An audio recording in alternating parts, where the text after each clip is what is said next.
Hey to you. This week, I decided to do a little bit something different because I got some animations that I'm finishing up right now, and I can't show it to y'all.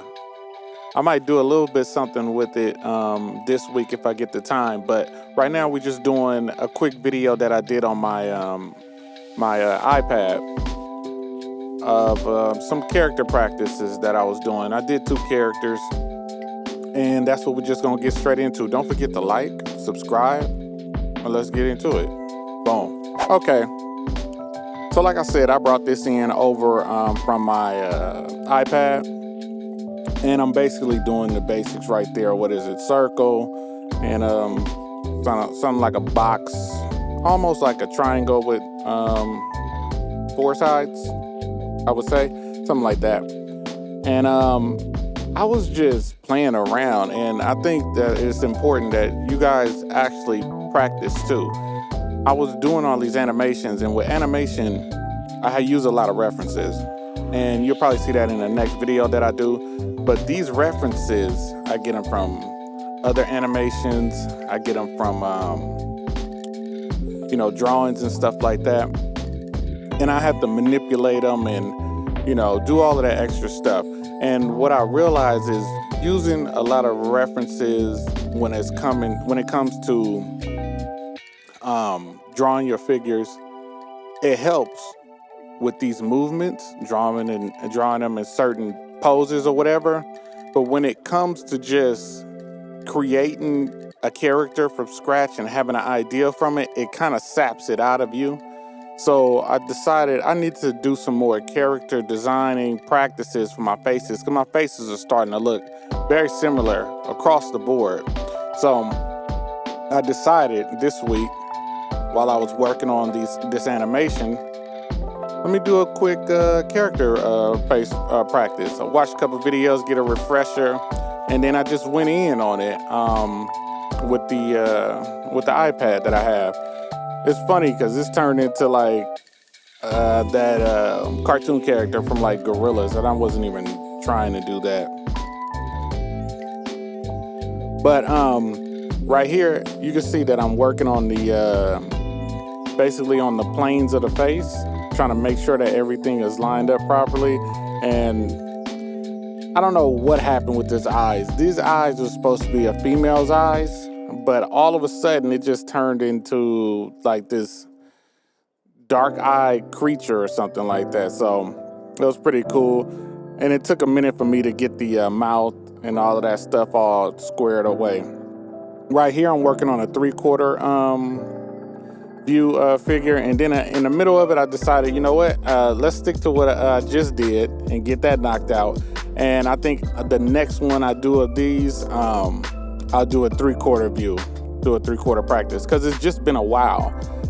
For me, it's a little bit easier to work on a pose that's just stagnant, that's just sitting there, just a still pose, and work on all the details, because I could just focus in on that pose and those details and not have to worry about the next frame.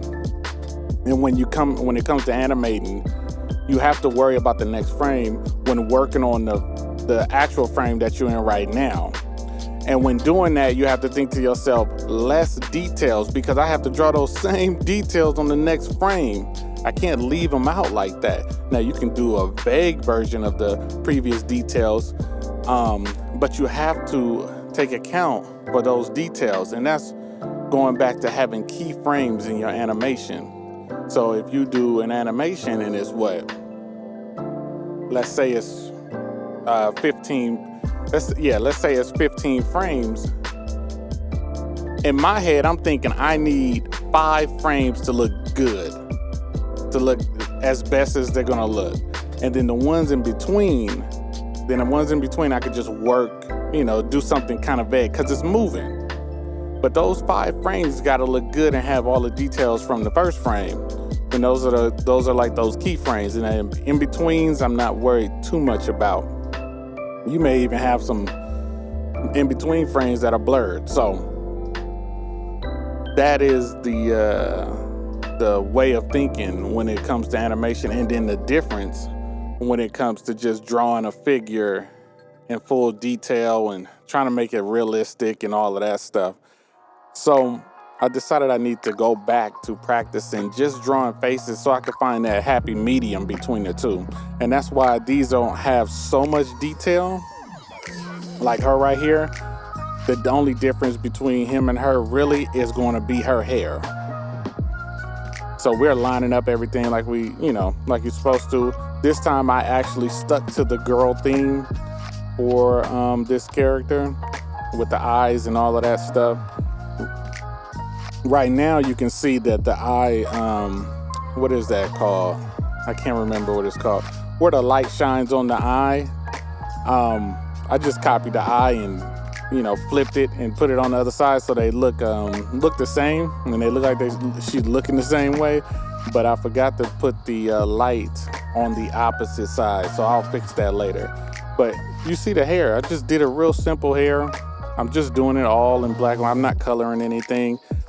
And this is just about practicing. And I think you guys should actually do this sometimes also, if you're not already doing it. I mean, it may just be me out here just animating like crazy, using all these references and just slacking on my practicing skills of doing faces and animations. I mean, just animated practices for faces. And this is what I'm finding that happy medium. Don't look at our eyebrows right now because I said don't look at them. That's why. Don't look at them. Let's see. What else? You know what? I think that's it. So look, this is what I'm saying right here though. Don't get caught up so much in animation that you forget to learn how to draw. Okay? That's what I'm saying. Because if you're taking the time to do the practicing separate and not doing it while you're animating, when you do go back to animate, you'll get a lot more done. But when you do the practicing while animating, it's going to take forever. You've seen a bunch of my videos, I'm guessing, and you see how long it takes to animate just one animation, just one cycle. So that's all I have for you guys today. I'll see you next time. Hopefully I get that animation video out for you today. And as always, animate life forever.